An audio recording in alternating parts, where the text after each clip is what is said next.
Hello, my name is Mohammed Asadwidi from the investigation group Al-Andalus Maghreb, University of Cadiz. This presentation is titled Sources of Arabic Grammar, Usul al Nahw.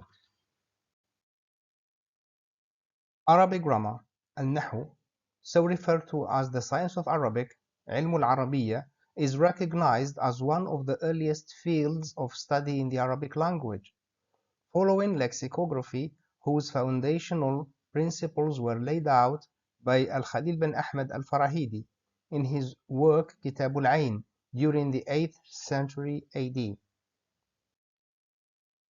The sources of Arabic grammar are referred to as Usul al Nahw.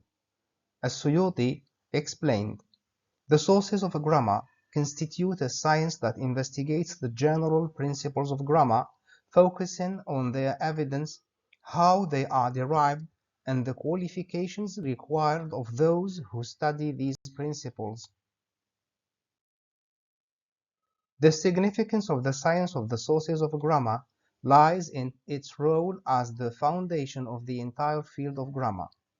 From its inception, grammar was established based on principles and foundations that scholars established through careful study and analysis.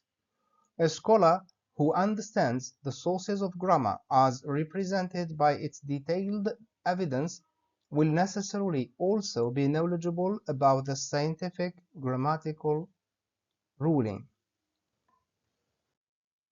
This study aims to answer the following questions. What does the concept sources of Arabic grammar mean? What are the sources of Arabic grammar? What is the temporal and spatial framework for the grammar evidence? Do grammarians agree upon all the sources? The purpose of the science of grammar sources is to refine and structure the various branches and principles of grammar, allowing to properly judge the validity of specific grammatical ruling based on a core reference. This discipline empowers scholars to issue rulings with clear understanding and solid evidence. The present research relies on the analytical descriptive method by analyzing the sources of grammar, Usul al Nahw. The classification of the main sources in this study follows the framework outlined by Al-Suyuti 2006. The research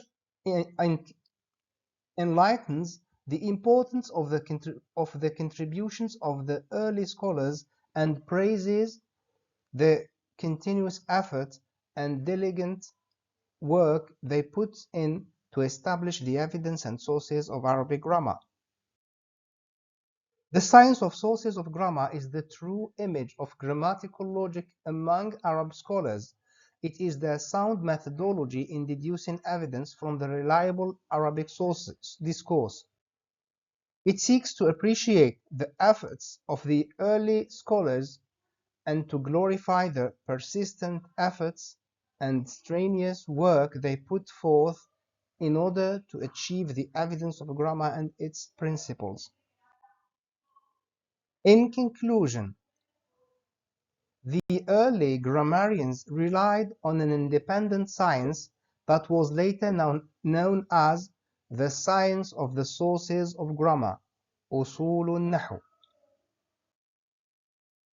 The sources of grammar, Usul al Nahw, refers to the origins from which grammarians derive the rules.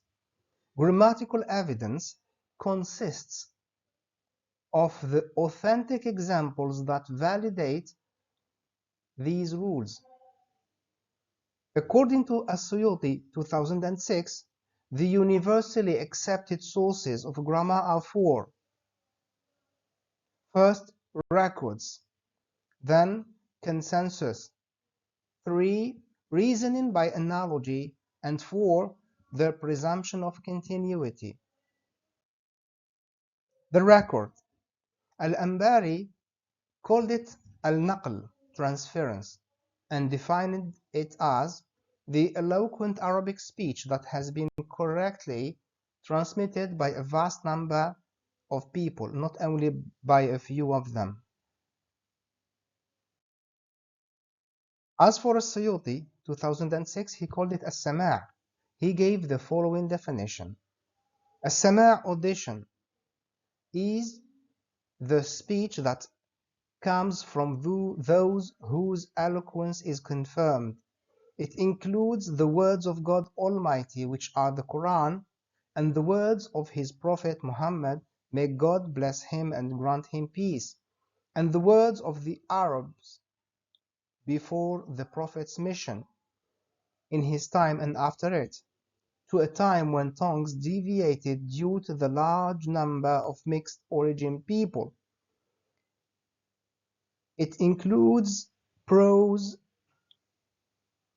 and poetry, either from Muslims or non-Muslims.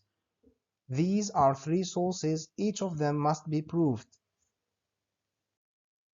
Grammarians have chosen spatial boundaries, the desert and the Arab countries that did not mix with the non-Arabs, and temporal boundaries, which are the pre-Islamic era and 150 years after the Hijrah. Thus, they built their rules on this evidence. Consensus. Consensus is known as ijma'. It generally refers to an agreement upon a matter, as Suyuti defined it as the consensus of the grammarians of the two localities, Basra and Kufa. It means the unanimous agreement on a particular ruling. It should be an agreement among qualified specialists in the language. Analogical reasoning. Lexically, analogical reasoning means measuring, comparing, and weighing up. And Ambari defined it as analogical reasoning is analyzing the non-recorded Arabic speech according to the recorded Arabic speech if they are in similar contexts. Analogical reasoning process is based on record, and it has three pillars: the pre-existence, the pre-existence of the unit that is the model to be followed. B, the presence of the new grammatical unit. 3, the existence of a relationship or a similarity between the two units. Presumption of continuity. Presumption of continuity is known as istishab al-hal. It is one of the linguistic sources from which rules are built. It is considered as secondary evidence. Grammarians use it to justify linguistic ruling. The figure below summarizes sources of Arabic grammar. So sources of Arabic grammar are 4: records, consensus, analogical reasoning, presumption of continuity. The first one, the record, includes the Quranic text, the Prophet's saying, and the eloquent Arabic speech. Grammarians relied on a set of grammatical evidence in determining a lot of aspects of Arabic language. They set precise criteria for Arabic speech related to the type of evidence, their nature, and their temporal stage. They relied on the Quranic text, the Prophet's hadith, especially by later grammarians, and they adopted the eloquent Arabic speech that they have heard from the trusted. Thank you.